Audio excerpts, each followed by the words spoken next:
চট্টগ্রাম মহানগর গোয়েন্দা পুলিশের এক ঝটিকা অভিযানে পাঁচলাইশ থানা এলাকা থেকে চুরি হওয়া একটি মূল্যবান প্রাইভেট কার উদ্ধার করা হয়েছে। মামলা তদন্তের দায়িত্বে পাওয়ার মাত্র 12 ঘন্টার ব্যবধানে চুরির রহস্য উদ্ঘাটন সহ একজনকে গ্রেপ্তার করতে সক্ষম হয়েছে ডিবি টিম।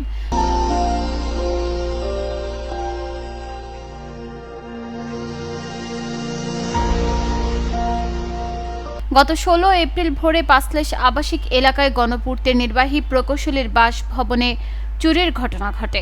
অজ্ঞাতনামা চোররা ভবনের পার্কিং স্থলে প্রবেশ করে আনুমানিক 25 লক্ষ টাকা মূল্যের একটি সাদা রঙের টয়োটা প্রিমিও গাড়ি নিয়ে পালিয়ে যায়।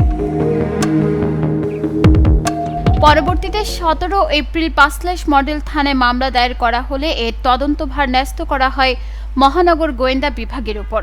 উপ পুলিশ কমিশনার জনাব হাবিবুর রহমানের সার্বিক তত্ত্বাবধানে ডিবি টিম 4 এর এসআই মোহাম্মদ মহিউদ্দিন রাজু এবং তদন্তকারী কর্মকর্তা এসআই মোহাম্মদ তারেক আজিজ বিশেষ অভিযান শুরু করেন।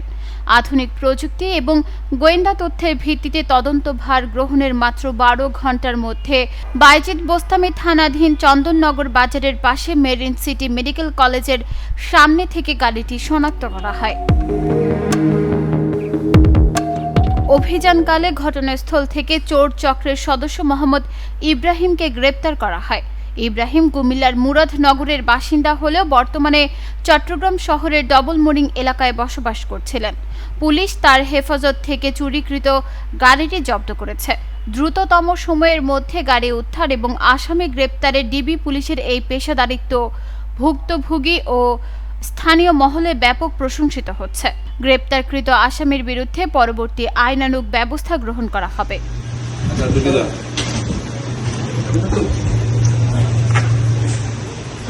নিউজ ডেস্ক, চট্টগ্রাম সময়।